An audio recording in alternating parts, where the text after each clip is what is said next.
je m'appelle Rémi Coudroy, je travaille en médecine intensive réanimation à Poitiers. J'ai le plaisir de modérer cette session avec le professeur Emmanuel Canet de Nantes.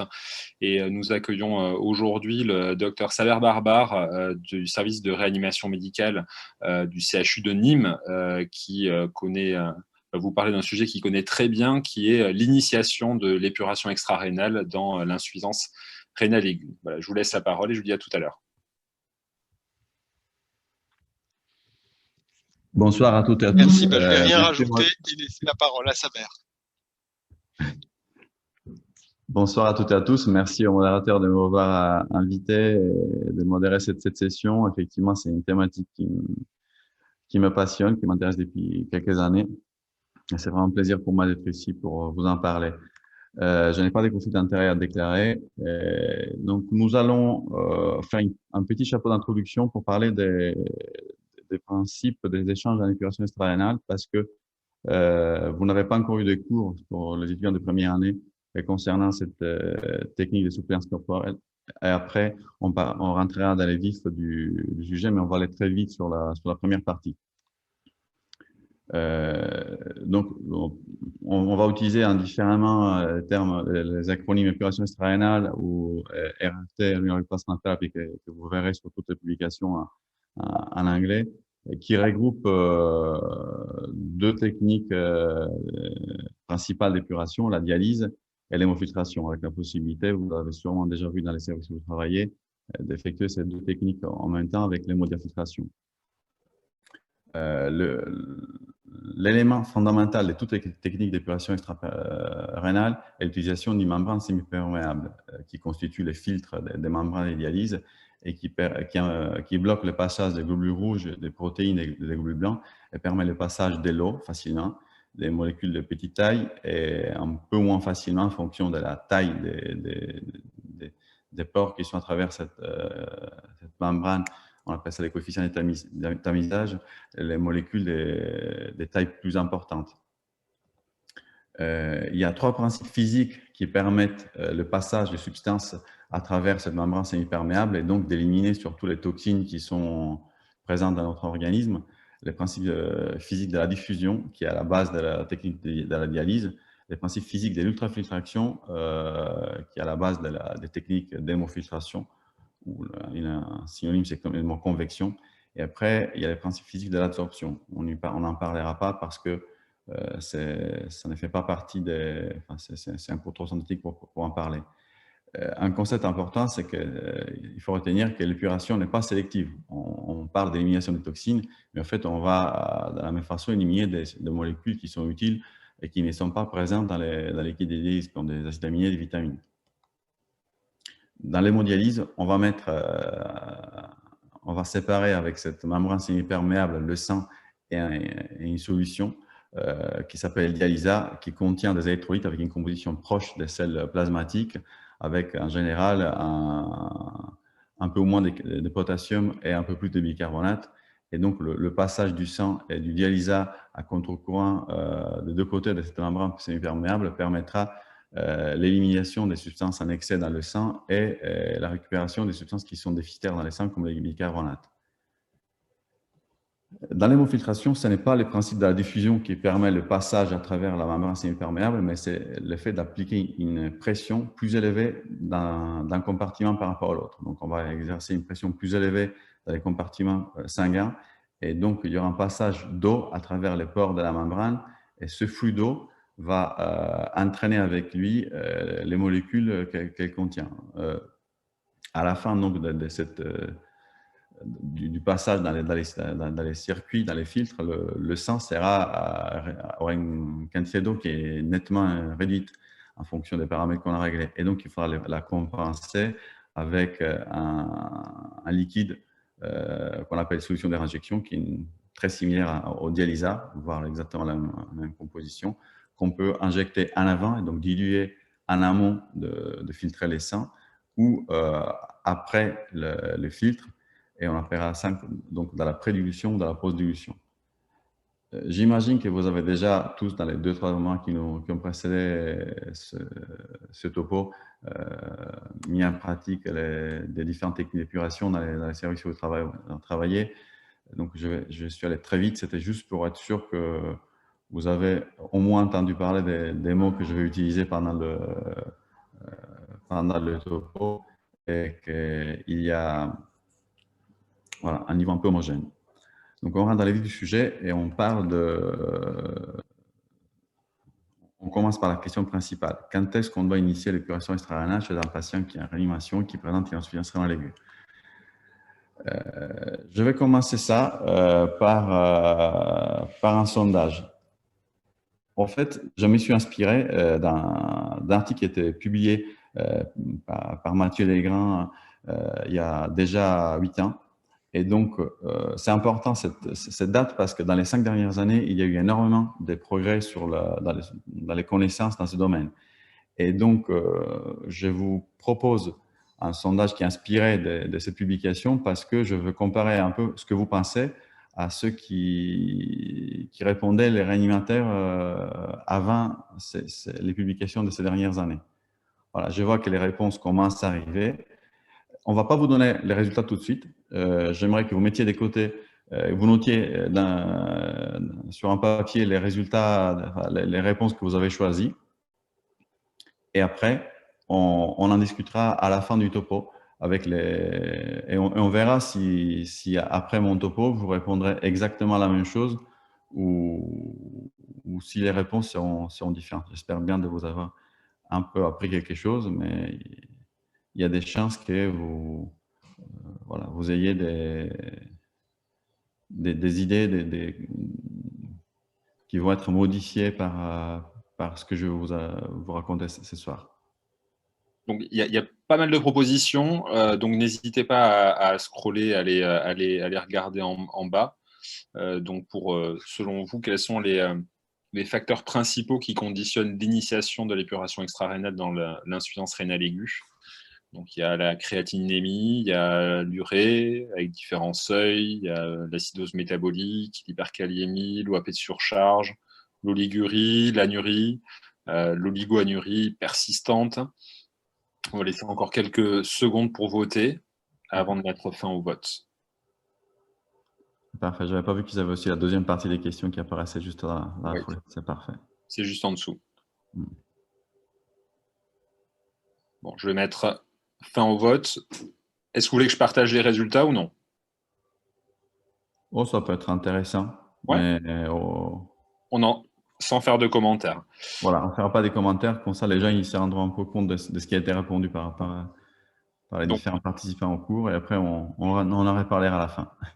Donc, juste pour décrire les résultats, les résultats principaux, 94% répondent acidose métabolique inférieure à 7,20,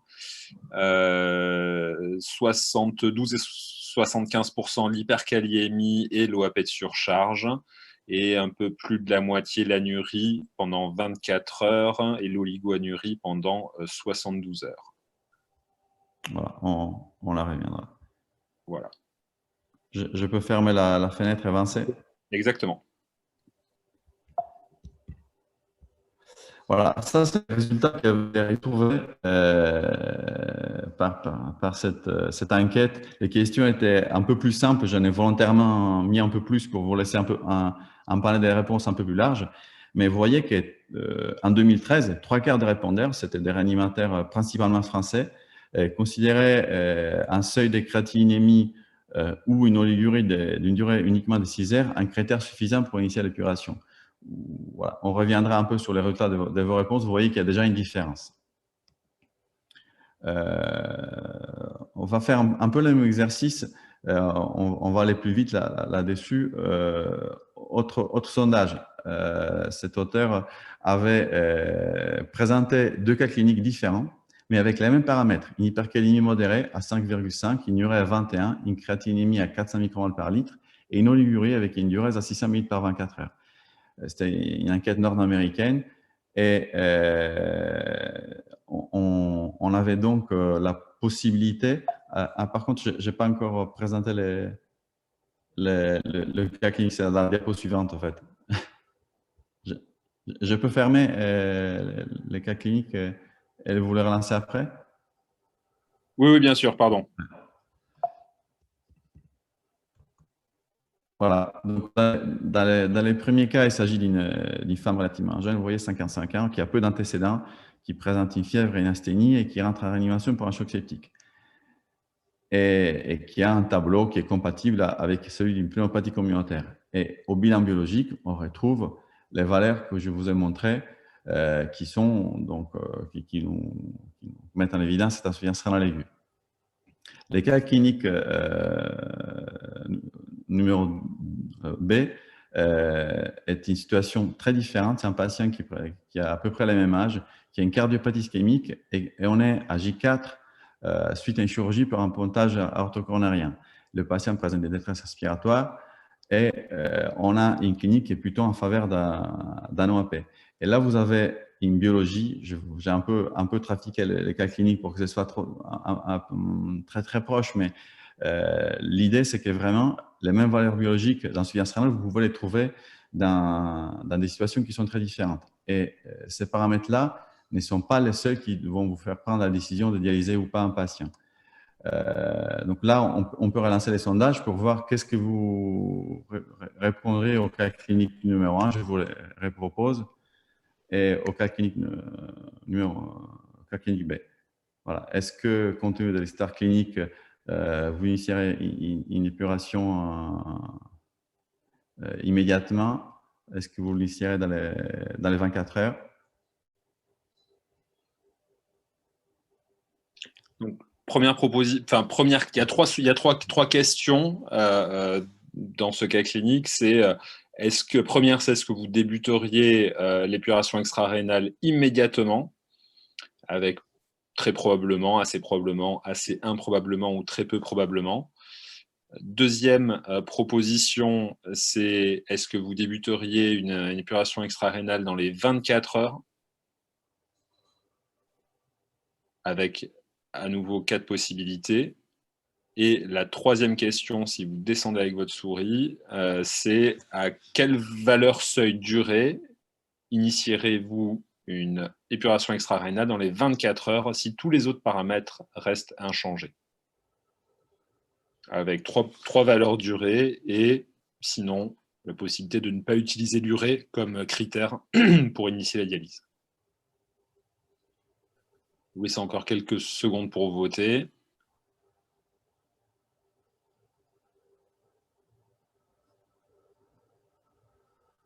Voilà, je vais mettre fin au vote. Donc pour la première question, quant à la dialyse immédiate, très peu probablement pour la majorité. La dialyse dans les 24 heures est assez improbable pour une majorité, enfin pour 47%, un peu moins de la moitié. Et quant au seuil duré dans les 24 heures, si tous les paramètres restent inchangés, la majorité n'utiliserait pas l'urée comme critère pour initier la dialyse. J'arrête le partage, vous pouvez fermer la fenêtre. Ok. Et donc, je repasse au cas clinique B. Cette fois-ci, donc, on a les mêmes valeurs biologiques. Hein. Je vous rappelle 400 de créatinine, 21 d'urée, une hypercalémie modérée à 5,5, une petite acidose métabolique avec un bicarbonate à 18, un pH à 7,25 et une oligurie à 5000 par 24 heures. Cette fois-ci, ce n'est pas un tableau de pneumopathie communautaire avec un choc septique. C'est un patient qui est en post-opératoire d'un triple pontage aortocoronarien qui présente une détresse respiratoire qui fait plus penser à un OAP pour sa présentation clinique. Voilà, on vous repose les mêmes questions. Donc, le vote est ouvert. Première question, est-ce que vous initieriez une dialyse immédiatement? Deuxième proposition, est-ce que vous initieriez une dialyse dans les 24 heures? Et troisième possibilité, à quelle valeur seuil durée est-ce que vous initieriez une épuration extra-rénale dans les 24 heures si tous les autres paramètres restent inchangés?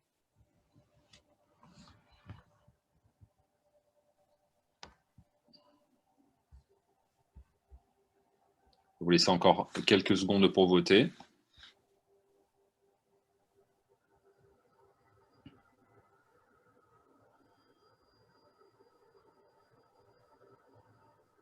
Et encore 5 secondes.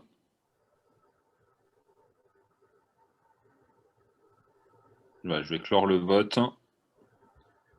Parfait. Voilà, donc on a volontairement posé ces questions et présenté ces cas cliniques sans réponse tout de suite pour y revenir à la fin de la présentation et vous donner la chance de répondre à nouveau pour voir si vous allez répondre exactement la même chose ou pas et discuter de ça à la fin de la présentation. Voilà, donc on va avancer. Voilà. Les auteurs de cette enquête avait retrouvé quand même qu'en fonction qu'on utilise les cas cliniques A ou B, je les ai un peu modifiés, je vous dis, ce n'est pas exactement les mêmes cas cliniques que dans la publication, mais le principe était un peu le même. Entre 74 et 87% des patients auraient choisi une épuration précoce dans les 24 heures. Vous voyez donc des publications qui sont sorties à peine entre 5 et 10 ans, retrouvé dans un panel ample des réanimateurs, des néphrologues qui ont répondu, européens et nord-américains, des attitudes d'épuration assez précoces. Ce n'est pas surprenant parce que dans les mêmes années, si on va rechercher des papiers publiés par des gros experts internationaux sur des revues très prestigieuses, ils présentaient comme critère conventionnel pour l'épuration extra-rénale dans l'agression rénale aiguë, une anurie pour 6 heures, une oligurie pour 12 heures, ou une créatinémie supérieure à 300 micromoles ou une urée supérieure à 30 millimoles. Vous voyez quand même que ça ne correspond pas exactement à ce que vous avez répondu dans votre questionnaire. Mais le fait qu'il n'y avait pas les publications qui sont apparues ces dernières années et que les grands experts internationaux donnaient ça comme consigne dans des revues prestigieuses, bah, explique pour quelles raisons les médecins répondaient ce qu'ils ont répondu aux enquêtes à l'époque. Et les recommandations internationales, d'ailleurs, à l'époque, faute de publications plus claires, étaient un peu… ne disaient pas exactement les mêmes choses. Si on regardait les recommandations KDIGO ou de l'ATS, il y en avait une qui disait qu'il fallait dialyser quand il y avait des troubles hydrolytiques aigus et d'autres avant qu'ils apparaissent. Donc, vous voyez, ce n'était pas exactement le même message. Les recommandations françaises étaient plus prudentes en disant qu'en dehors des situations d'urgence, on n'avait pas assez d'éléments pour définir les timings optimales. Voilà. Ce n'est pas surprenant que ce soit si difficile que ça d'identifier à quel moment on remplace la fonction rénale avec une technique d'épuration extra-rénale, parce que l'insuffisance rénale aiguë est un syndrome qui comporte plusieurs étiologies, et même si les manifestations cliniques sont très similaires, bah, l'évolution et la réversibilité n'est pas la même en fonction du type d'agression rénale qui est à la base. En plus, quand on prend en charge un patient qui présente une agression rénale aiguë, bah, on ne le reçoit pas toujours au même stade de sa pathologie. Le délai réel entre l'agression rénale et le début de l'épuration n'est pas parfaitement connu. L'utilisation d'échelles, des scores internationaux permet effectivement de mettre les patients dans des groupes plus homogènes.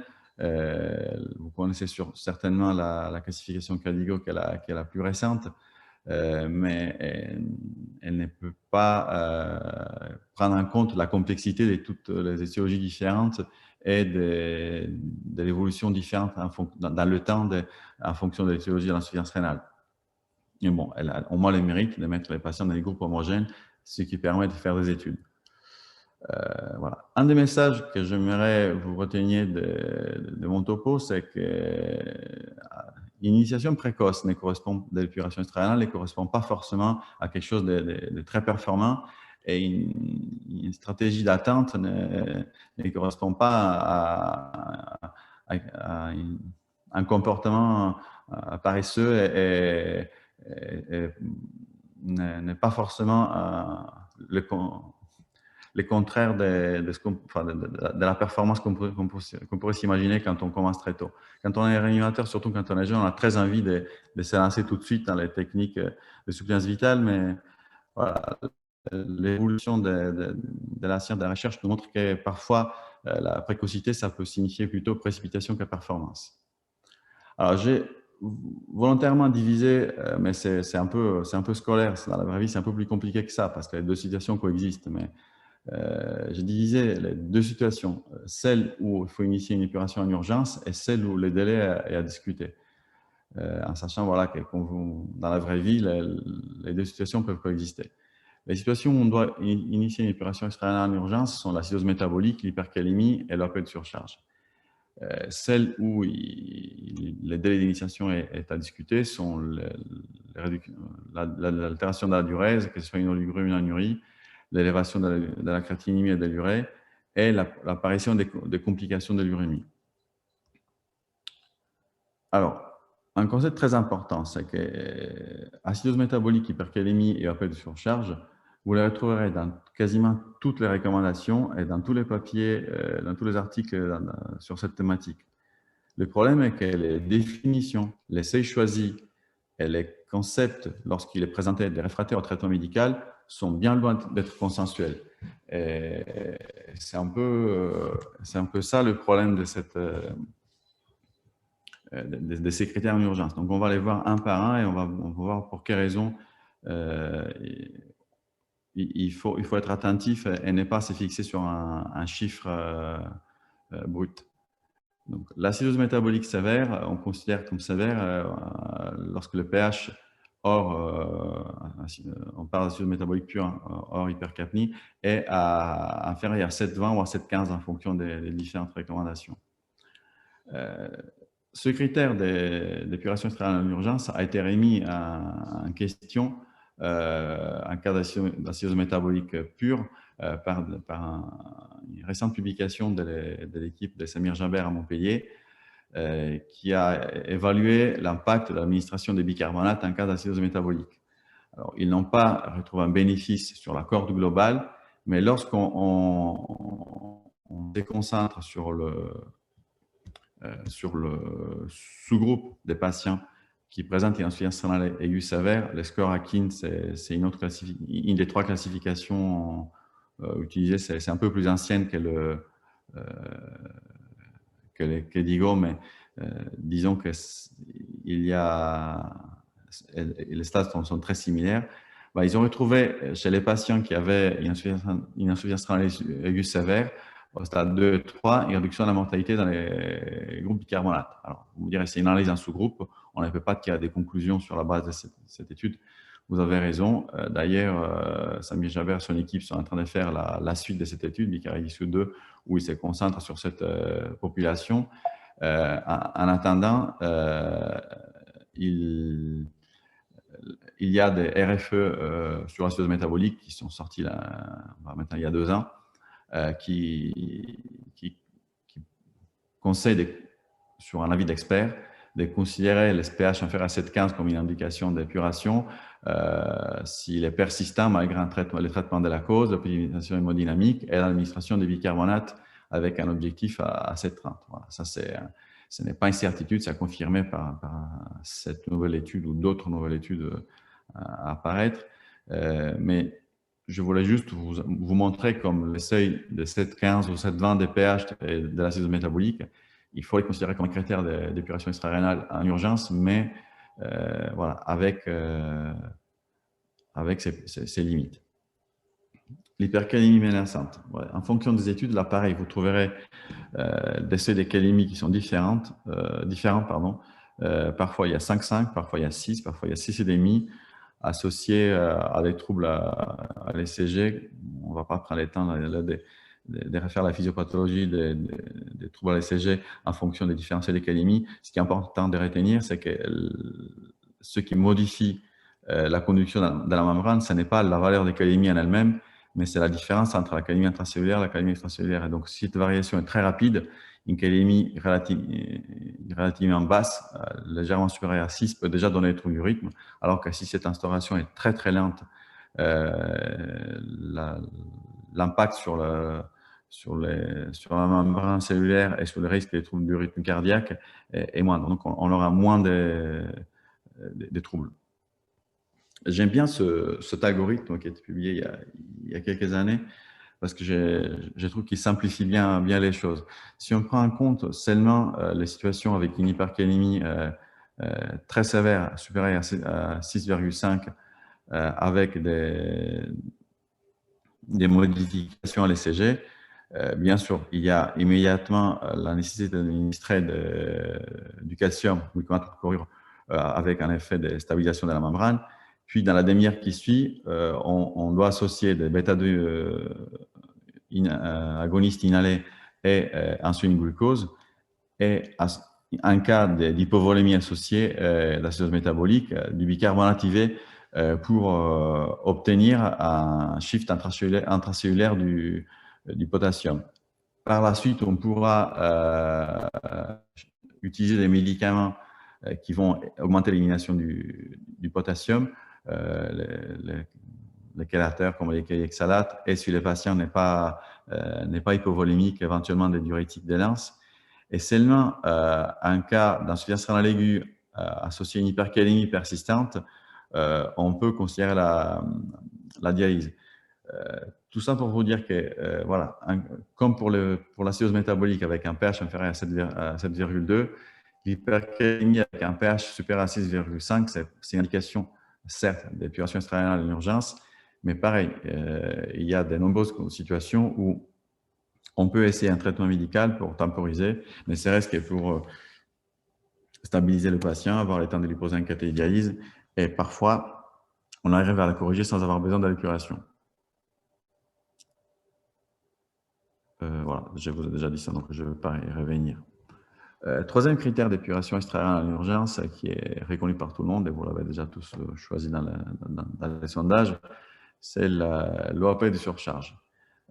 Même topo que pour les deux autres points que je viens de vous présenter, les seuils ne sont pas consensuels, et surtout, comment on définit la gravité de l'OAP de surcharge.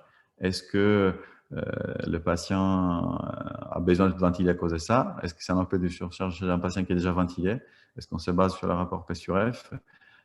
Comment on identifie les pressions élevées? Est-ce qu'on utilise la PVC, des critères échographiques, des techniques de monitorage hémodynamique?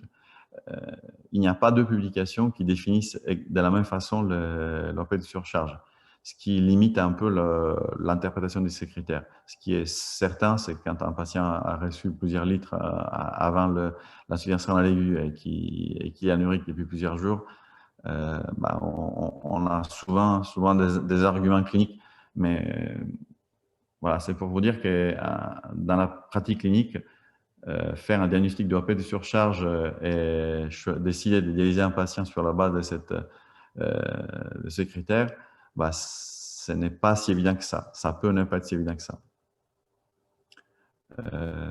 Voilà, donc dans quelle situation il faut les proposer?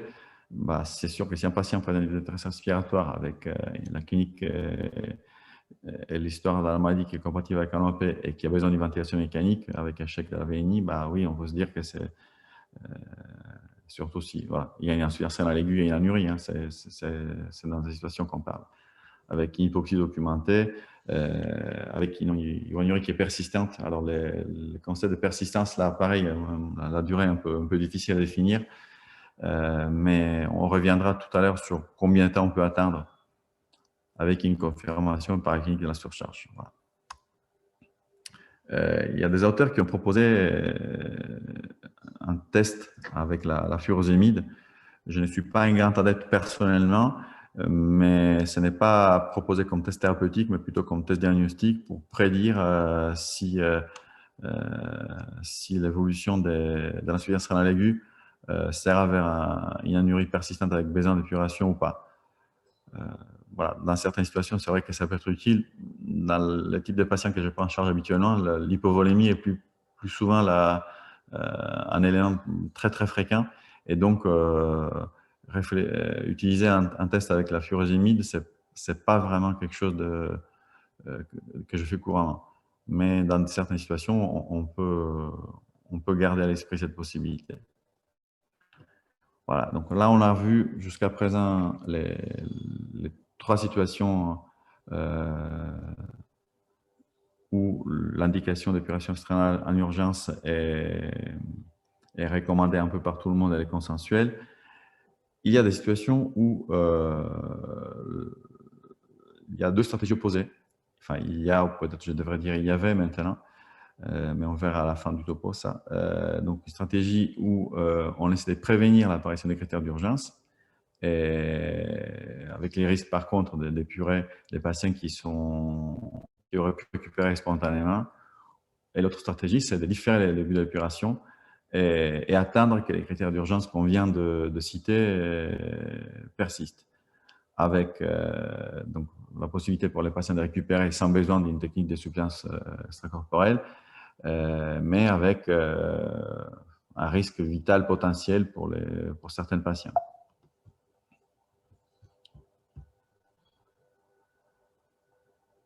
Alors, il nous reste quoi comme critères pour choisir qui dialyser? On a les paramètres biologiques standards, la durée de la créatinémie et la diurèse, qui sont ceux qui sont pris en compte dans les classifications.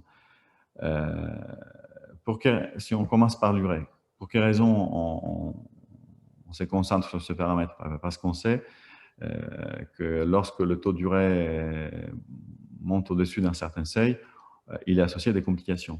Les plus classiques sont la péricardite, l'encéphalopathie et l'augmentation du risque hémorragique. Cette histoire sur le concept d'épuration précoce ou tardive a commencé il y a très longtemps. Il n'a pas commencé il y a 5 ans avec les publications que je vais vous présenter bientôt. Il a commencé il y a 60 ans. Et déjà à l'époque, ils avaient fait plusieurs publications qui avaient mis en évidence un avantage d'une épuration précoce. Sauf qu'à l'époque, précoce, c'était lorsque le taux d'urée dépassait 70 millimoles par litre. Donc, ce n'était pas vraiment le même seuil qu'on attend aujourd'hui. Toutes les publications des années 60 et 70 qui avaient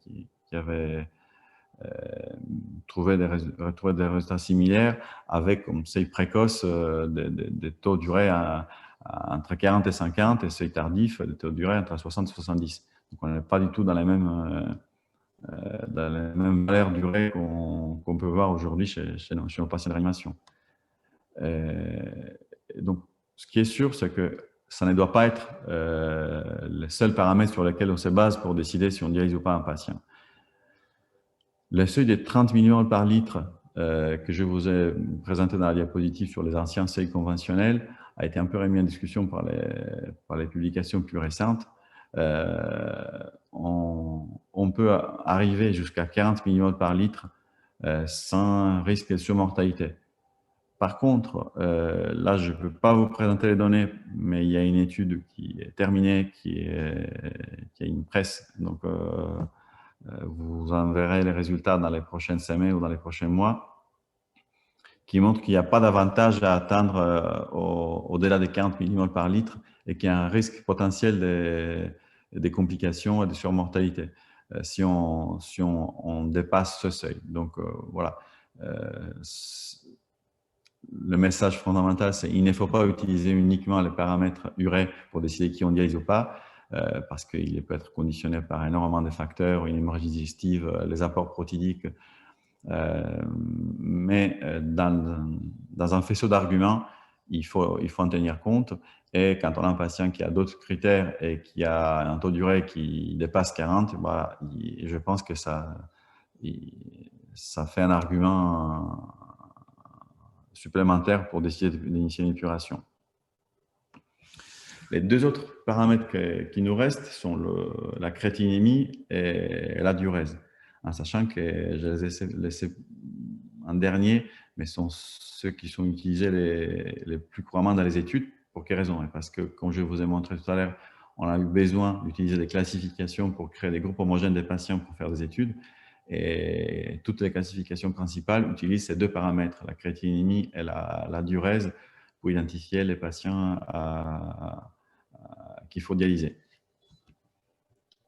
Donc, je vous les remontre pour un bref rappel, mais je pense que vous les connaissez tous.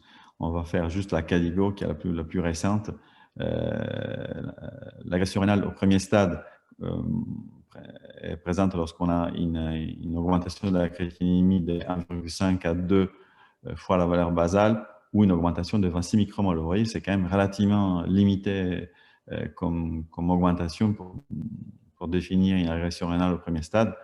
Le stade 2, c'est 2 à 3 fois la valeur basale. Et les stades 3, c'est plus de 3 fois la valeur basale ou une valeur supérieure à 350 micromoles. La diurèse, la baisse de la diurèse est aussi utilisée pour définir les stades. Et donc, on n'a pas besoin d'avoir les deux, on peut avoir l'un ou l'autre. Donc, pour le premier stade, on a l'élévation de la créatinémie ou une oligurie inférieure à 0,5 ml pour 6 à 12 heures. Pour le deuxième stade, on a une oligurie inférieure à 0,5 ml pour plus de 12 heures. Et pour le stade 3, inférieur à 0,3 ml pour plus de 24 heures, ou une anurie complète, donc moins de 200 ml pour plus de 12 heures. Les problèmes d'utiliser la créatinémie et la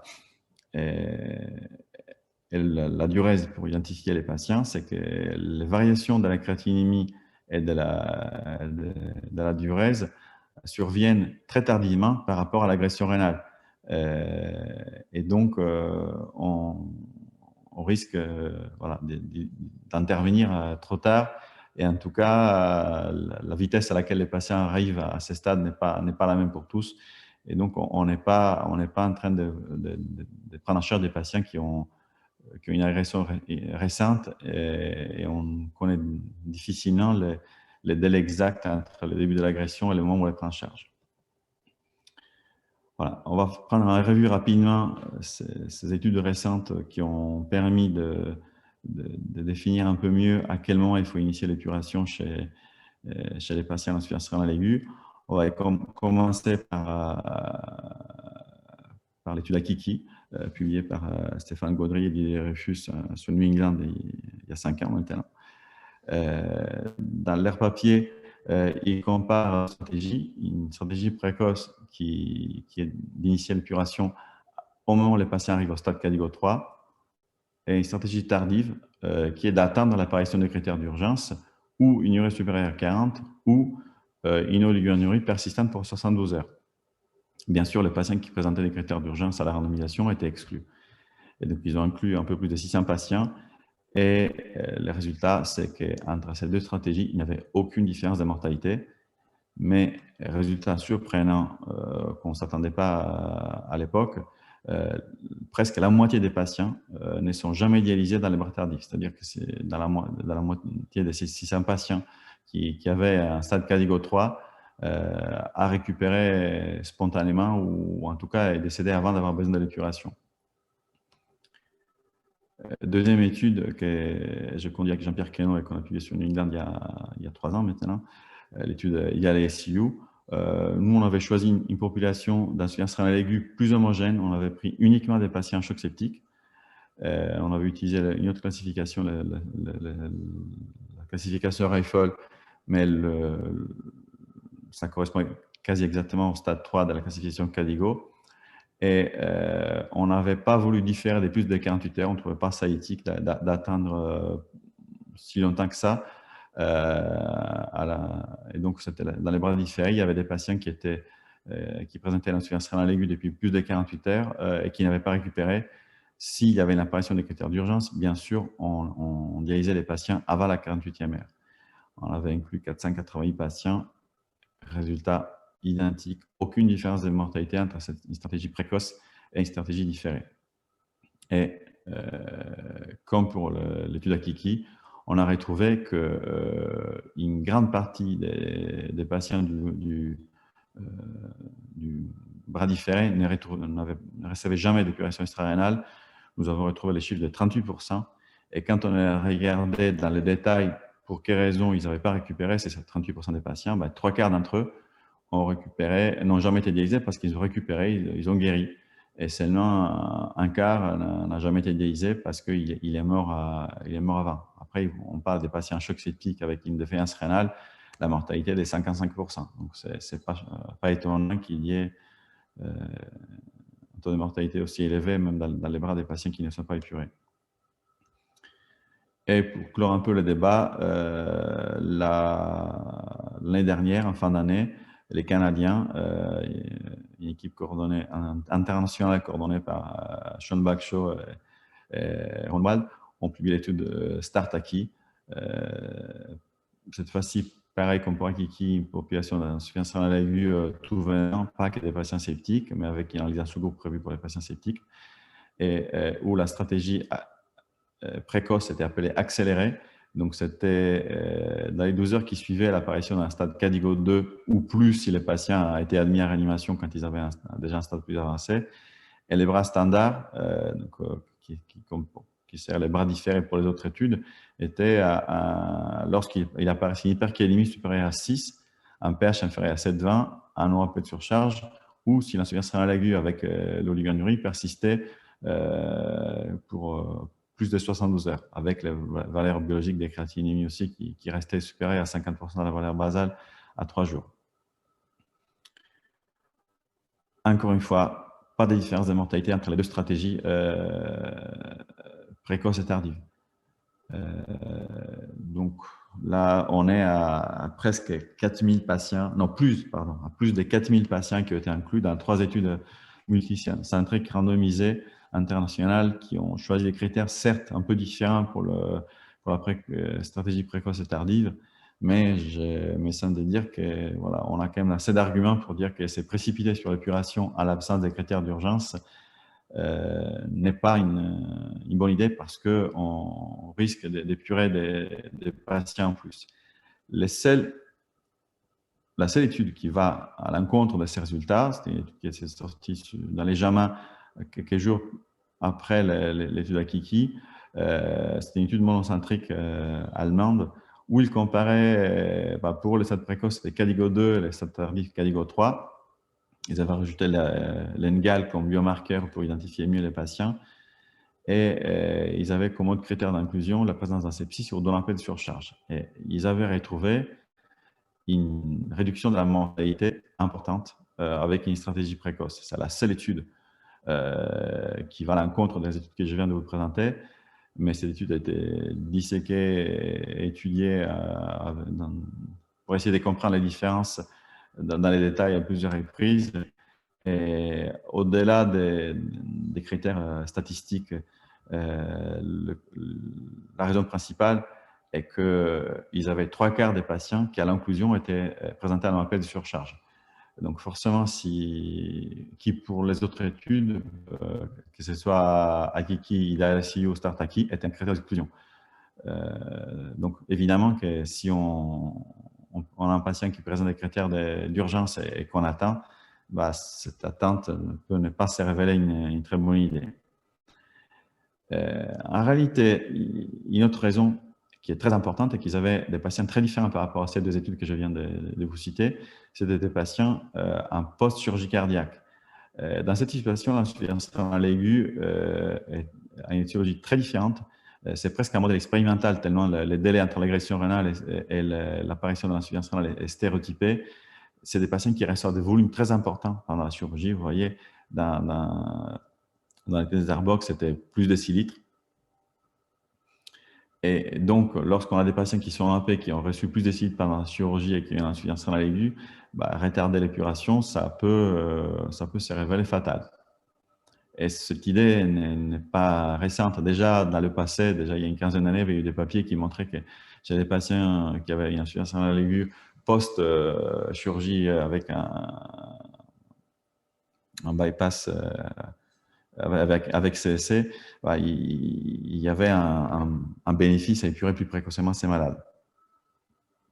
Donc, si on fait un peu une synthèse de ces 4 études que je viens de vous présenter, mis à part la dernière étude, les choses à retenir, c'est que quand on a une stratégie d'attente, on peut éviter l'épuration à peu près un tiers à la moitié des patients. Vous voyez, StartAki avait exactement comme idéal ici, 38% des patients du bras différé qui n'étaient pas épurés. Et c'est quand même un élément fondamental en termes d'exposition au risque d'une technique de substance extracorporelle. Et en plus, il y a aussi une question de charge de travail et des coûts qui n'est pas négligeable, même s'il n'y a jamais eu d'études pharmaco-économiques qui ont été réalisées. Et mis à part l'étude ELINE, vous voyez, il n'y a aucune différence de mortalité qui a été retrouvée. Et j'aimerais attirer votre attention sur ce dernier aspect, les délais de mise en route de l'épuration dans les bras différés, qui est qui est assez proche. En fait, dans l'étude d'Akiki, il pouvait atteindre jusqu'à 72 heures, mais la médiane des patients du bradifère était 57 heures après. Dans l'étude d'ICU, on avait 48 heures, mais en réalité, entre les temps des branchés 4 et tout, on avait un peu plus, donc on était à 51. Et dans l'étude Startaki, on était à 31 heures. Vous voyez donc que quand on vous parle de différer en attendant l'apparition des critères d'urgence ou la persistance d'oligurie, on ne vous dit pas de différer d'une semaine, on vous dit de différer avec une surveillance stricte et on parle de différer en moyenne de 2 jours. Alors, une question qu'on peut se poser, c'est pourquoi dialyser précocement n'apporte rien quand on identifie les insuffisances rénales sur la base des classifications CADIGO. Comment ça se fait qu'on évite autant d'épuration? Pourtant, c'est des patients qui ont des critères sévères. Je vais sur Hongrie, ils ont 300 de créatinémie. Les explications potentielles, c'est qu'on induit des complications avec l'épuration, des hémorragies à cause de la pose du cathé, des bactéries sur cathé, qu'on agresse le rein qui est en phase de récupération une fois que l'optimisation hémodynamique et le traitement de la cause a été instauré, par des hypotensions hyperdialytiques, on y reviendra après. C'est possible aussi qu'on ait sous-estimé une participation linéaire fonctionnelle et donc il y a des patients qui récupèrent assez vite parce que les lésions ne sont pas si sévères que ça. Et après, que ce soit dans l'IDALICU où il y avait 100% des patients choc septique ou dans les deux autres études, les patients, l'insuffisance rénale associée au sepsis est l'étiologie prédominante. Et donc, je vais vous faire, dans cette dernière partie du topo, quelques diapositives sur cette étiologie particulière de l'insuffisance rénale aiguë. Donc là, c'est pour vous montrer comme dans Aikiki, ils avaient retrouvé dans la stratégie précoce plus de bactérémie sur cathéter, même si ce n'est pas des chiffres très élevés, il y a quand même des complications en plus. Dans Startaki, ils ont retrouvé aussi plus d'effets indésirables dans les bras accélérés. On est à 23% versus 16%, avec notamment comme effet prédominant des épisodes d'hypotension perdialytique. Il y avait aussi de l'hypophosphorémie qui est, je pense, moins responsable de la surmortalité potentielle. Mais voilà, c'est pour vous dire que l'effet de dialyser précocement, probablement, ça peut apporter un bénéfice à quelques patients, mais dans une cohorte, dans 3 études avec des cohortes de plus de 4000 patients, on a montré qu'au final, ce bénéfice théorique est contrebalancé par des récupérations spontanées et par des effets secondaires, même si pas majeurs en nombre sur une partie des patients, qui font qu'au final, les 2 stratégies s'évalent. Juste 2 mots sur l'hypotension perdialytique. Donc, qu'est-ce qu'elle provoque, l'hypotension perdialytique? Donc, c'est les épisodes d'hypotension qui surviennent pendant la dialyse. C'est ça la définition. C'est parce qu'on a peut-être mis en place une ultrafiltration pour dépêter les patients trop vite, trop fort. La variation d'osmolarité plasmatique induit une vasoplégie, la correction de l'acide aussi induit une vasoplégie et une vasodilatation. Les contacts du sang avec les membranes, même si elles sont biocompatibles, induit une libération de cytokines, donc un état pro-inflammatoire. Et les variations de la calémie aussi peuvent avoir un effet sur la tension, avec donc comme conséquence une aggravation de l'insuffisance rénale, une récupération plus lente et potentiellement une mortalité. En tout cas, en hémodialyse chronique, c'est bien validé, mais on peut imaginer aussi que dans l'épuration en aigu, c'est un peu la même chose. Quelques diapositives avant de passer à nouveau à la session questions-réponses. Qu'est-ce que c'est l'insuffisance rénale aiguë associée au sepsis? Vous en avez certainement entendu parler parce que les dernières années, c'est devenu un peu plus courant. Donc, c'est l'association des critères de l'insuffisance rénale et des sepsis en utilisant les classifications les plus récentes. Ce qui est important de retenir, c'est que le paradigme ancien de la nécrose tubulaire aiguë comme responsable de l'insuffisance rénale aiguë dans les sepsis a été remis en discussion. Et maintenant, ça rentre trop dans les détails parce que c'est un peu tard et ce n'est pas non plus l'objectif du topo. Il faut retenir qu'on parle plutôt des microcirculations et des lésions inflammatoires. Et même s'il existe au final des lésions ischémiques qui sont très limitées, les lésions prédominantes sont des lésions intracellulaires qui sont réversibles. Et on le voit même microscopiquement que les lésions des nécroses tubulaires aiguës sont très minimes. On appelle ça patchy en anglais, c'est des petits spots.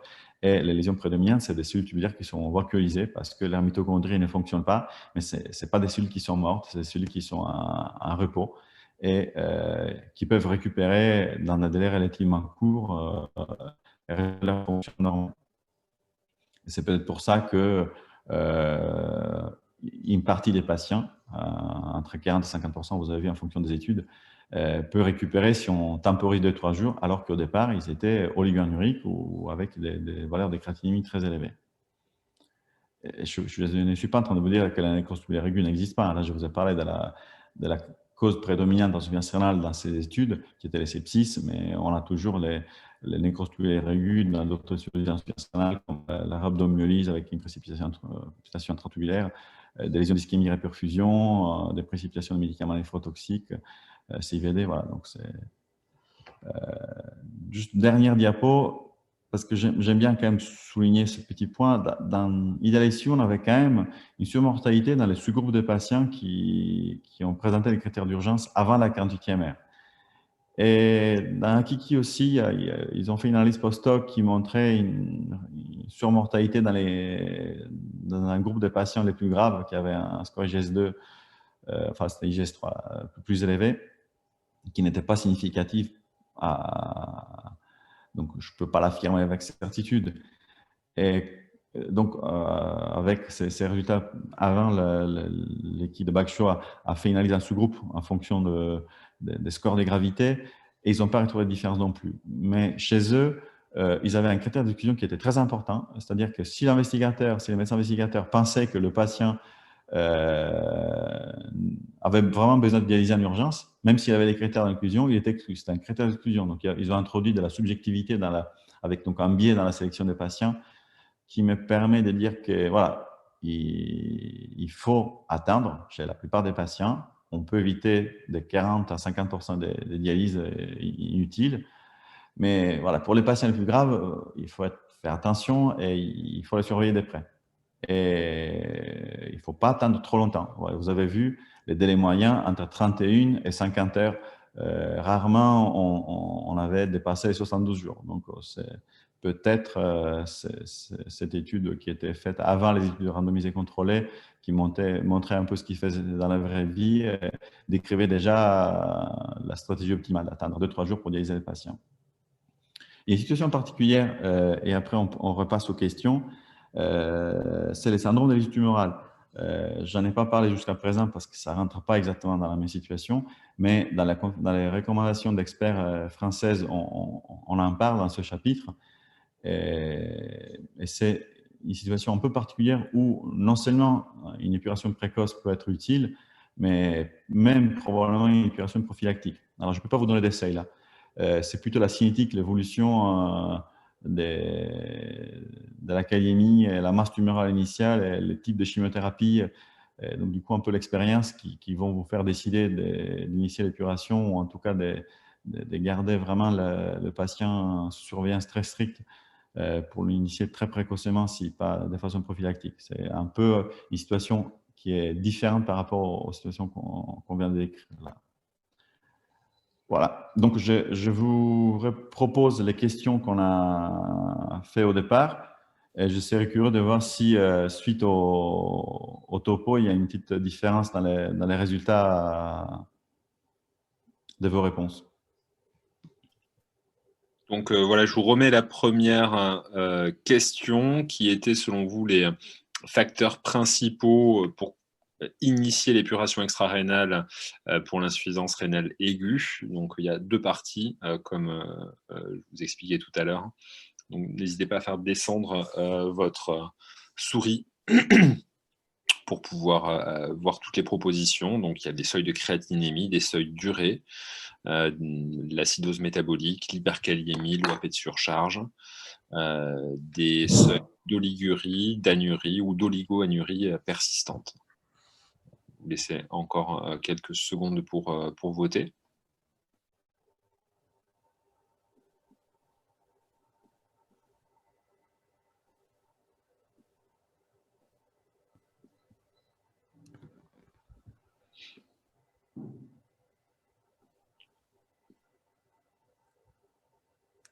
Je ne sais pas si on pourra comparer les résultats du premier page au deuxième pour voir si… Je vais mettre fin au vote. Donc, voici les réponses. Une très grande majorité, ou plus de 90% répondent l'acidose métabolique, l'hyperkaliémie, l'OAP de surcharge. Et près des 3 cas répondent également l'oligoanurie persistante pendant 72 heures. Voilà, donc il y a eu quand même un petit impact, je pense, dans la présentation de ces articles, même si probablement une grande majorité des étudiants les a déjà vus dans les services, dans des biblios ou dans la pratique courante. Je ne suis pas sûr qu'ailleurs qu'en France, on aurait des résultats de ce type encore. C'est sûr. Et encore, je pense, plusieurs générations de médecins qui sont restés à l'époque des doses de dialyse de l'époque de Ronco, et il y a des stratégies beaucoup plus agressives. Mais c'est très bien. Voilà, je vous avais mis un peu ça. Moi, je vous avais mis les résultats juste pour moi. En fait, ceux qui ont répondu reste supérieur à 50, c'est juste. Hein, c'est juste que je ne vous ai pas présenté les résultats. C'est confidentiel parce que le papier n'est pas encore sorti. Donc, je ne peux pas vous l'affirmer là. Voilà, sachez, allez regarder dans les prochaines semaines, les prochains mois, parce qu'il va sortir dans pas longtemps.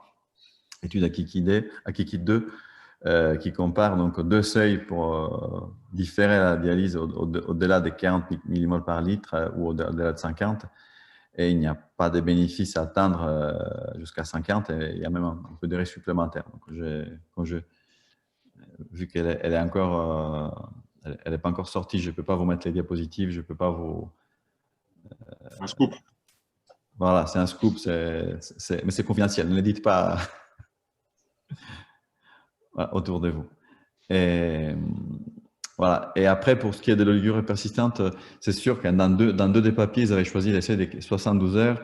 Dans l'idée, j'avais choisi 48 heures. Donc, forcément, je suis un peu influencé par ma vision initiale. Mais c'est pour ça que je vous ai montré la médiane du délai de la dialyse dans les 3 études. Et ça dépasse rarement les 50 heures. Donc, c'est pour ça que j'aime bien ce message simple. Je trouve que parfois en médecine, avoir des trucs simples en tête, ça aide. Et donc voilà, vous avez une insuffisance rénale aiguë, vous avez votre patient qui a 350 de créate, qui est oliguanurique. Vous ne vous précipitez pas parce qu'il n'a pas des critères d'urgence. Mais 2 jours après, s'il n'a pas récupéré, vous l'avez stabilisé sur le plan hémodynamique, vous avez mis les bons antibiotiques, si 2 jours après, il continue à être oligoanurique et la créatinémie continue de monter, je ne suis pas sûr qu'atteindre un jour de plus, ça va vraiment apporter beaucoup. On va dire qu'entre 2-3 jours, je la donne comme une bonne réponse quand même, mais voilà, c'est un peu ma vision, je l'avoue, mais bon, c'est à ça aussi que ça sert d'avoir des heures à terre pour interpréter un peu les résultats. On va faire vite parce qu'il est presque… Non, il est 8 heures. On a le temps de faire encore le deuxième cas, les cas cliniques ou… Oui, on va les faire rapidement. Oui. Voilà. On va vous rappeler donc 2 cas cliniques, 400 de créate, 21 de durée, 5,5 de kaliémie, 18 de bicarbonate avec 7,25 de pH et une diurèse, une oligurie à 600 ml par 24 heures, 0,4 ml/kg pour les deux.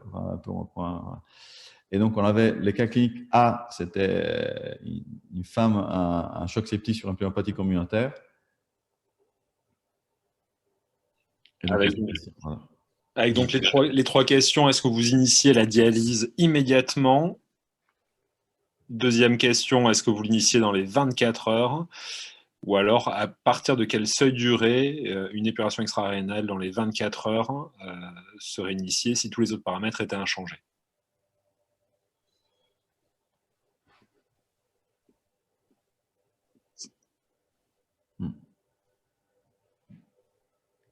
vous laisse encore 5 secondes pour voter.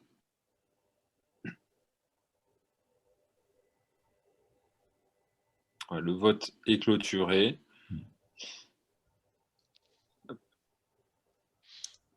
Ok, eh ben, je vais vous montrer ce que j'aurais répondu moi. En fait, autant immédiatement, j'aurais dit non. Mais dans les 24 heures, ça aurait fait 24 heures de plus d'évolution et avec les mêmes paramètres qui persistent pendant 24 heures, je me serais probablement posé la question de commencer quand même. C'est un peu dans ma vision des choses d'attendre 48 heures, mais de ne pas attendre beaucoup plus. Parce que si on a 600 minutes par 24 heures qui persistent pendant 2 jours, vous avez vu les valeurs quand même. Le patient avait 400 créates. Après, pour ce qui est du seuil d'urée, vous avez répondu ce que j'aurais répondu moi. Bon, on vient d'en parler là. Mais comme je vous avais déjà dit tout à l'heure, c'est bien aussi ce qui ont répondu. Je n'utiliserai pas l'urée comme critère pour initier, comme seul critère. Voilà, ça c'est un message important. Il ne faut pas utiliser une seule valeur biologique. Il faut vraiment que vous ayez un faisceau d'arguments pour commencer l'épuration.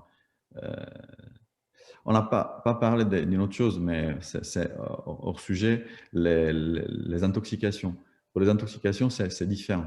Et pour les intoxications, on a des seuils qui sont basés sur la valeur dans le sang de certaines substances. Et là, du coup, on est un peu plus… c'est un peu plus… c'est un peu moins au choix du médecin, quoi. Je veux dire, si on a une intoxication par acide salicylique à plus d'1 gramme par litre, il faut dialyser, quoi. On ne peut pas attendre 48 heures. On fait vite fait les cas cliniques B ou on passe, on leur laisse je voulais leur laisser un peu de temps pour les questions. Oui, sinon, si vous voulez, on peut passer aux questions. Il y a une question à laquelle vous avez au moins donné quelques éléments de réponse, mais peut-être si vous pouvez préciser un petit peu la méthodologie de l'étude. Une question qui était, quand on parle de différer à 48 heures la dialyse, est-ce qu'il y a déjà eu des études pour différer encore plus, 4 jours, 7 jours? Est-ce que c'était le cas d'Akiki 2? Oui, alors dans Akiki et dans Startaki, ils ont différé à 72 heures. En fait, nous, on avait choisi de différer des 48 heures. On avait uniquement des patients choc septique. On pensait qu'attendre plus longtemps, ça aurait pu être très dangereux. Dans ces deux études où ils avaient des insuffisances rénales d'autres étiologies, ils trouvaient que c'était licite d'attendre plus longtemps. Et voilà, donc les 3 grandes études dans ce domaine avaient des délais que je vous ai montrés dans la diapositive qui variaient de 31 heures dans Startaki à 50 heures, à peu près 51 et 56 dans Idealisio et Akiki. Donc en fait, même s'ils avaient la possibilité d'attendre jusqu'à 72 heures, les délais d'attente médians étaient à peu près de 2 jours. Dans Akiki 2, c'est l'étude dont je vous ai parlé, mais qui n'est pas encore sortie, ils ont attendu plus qu'attendre un jour, ils ont attendu un seuil d'urée.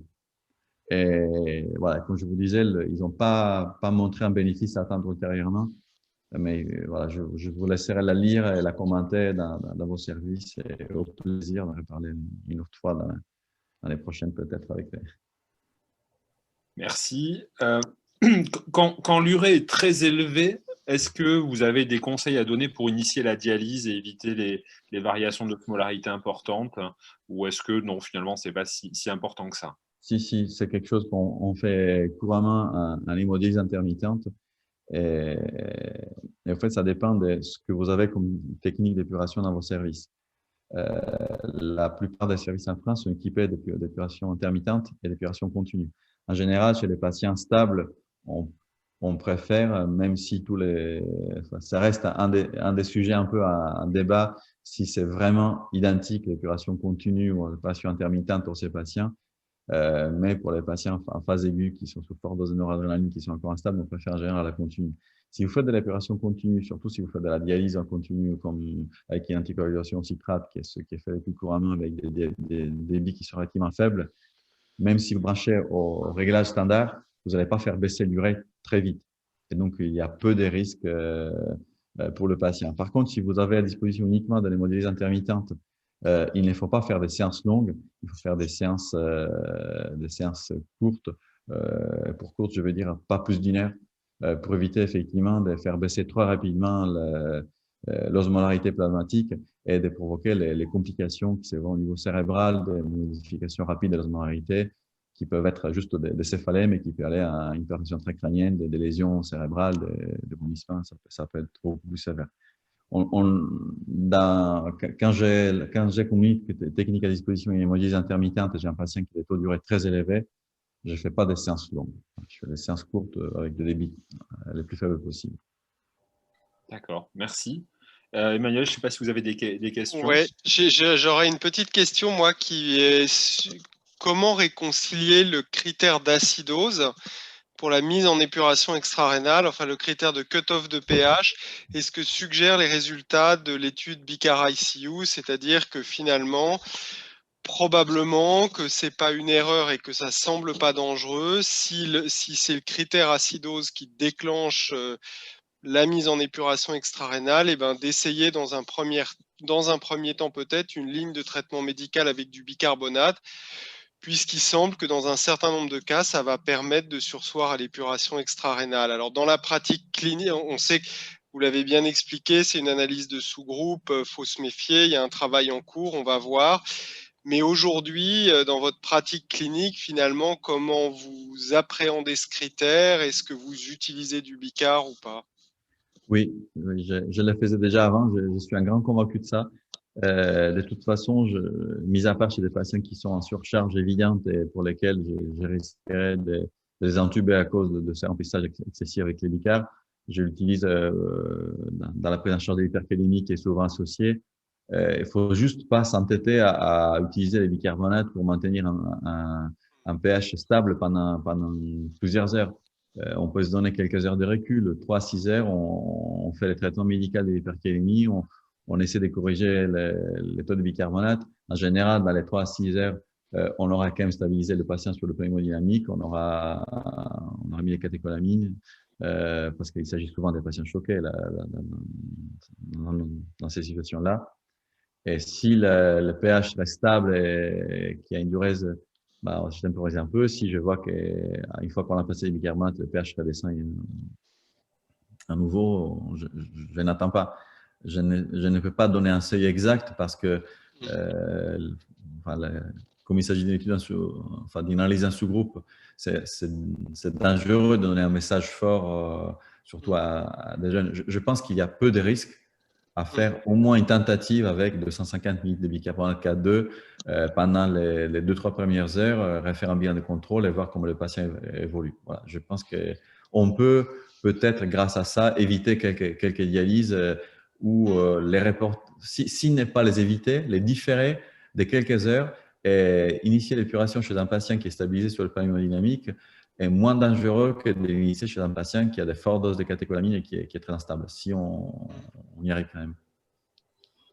Oui, tout à fait, je suis d'accord. Et en tout cas, ce qu'on peut peut-être dire comme message, c'est que l'étude Bicara ICU, dans son design, on avait le droit de passer au maximum 1 litre de bicar à 4,2 et pas plus qu'1 litre. Voilà. C'est beaucoup, hein, je ne sais pas. C'est déjà beaucoup. Moi, je trouve qu'un litre, c'est déjà beaucoup. Rarement, je dépasse les 500 millilitres.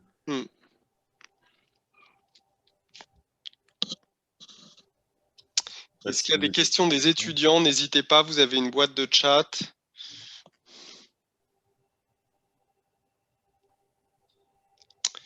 Mais j'en vois pas apparaître. On a dépassé en même temps aussi. Je vous propose qu'on s'arrête maintenant. Je suis d'accord. Merci beaucoup pour ce topo qui était vraiment extrêmement complet, extrêmement clair. Et voilà, je suis sûr qu'il a appris beaucoup de choses aux étudiants. Et je vais vous remercier et vous souhaiter à tous une bonne soirée.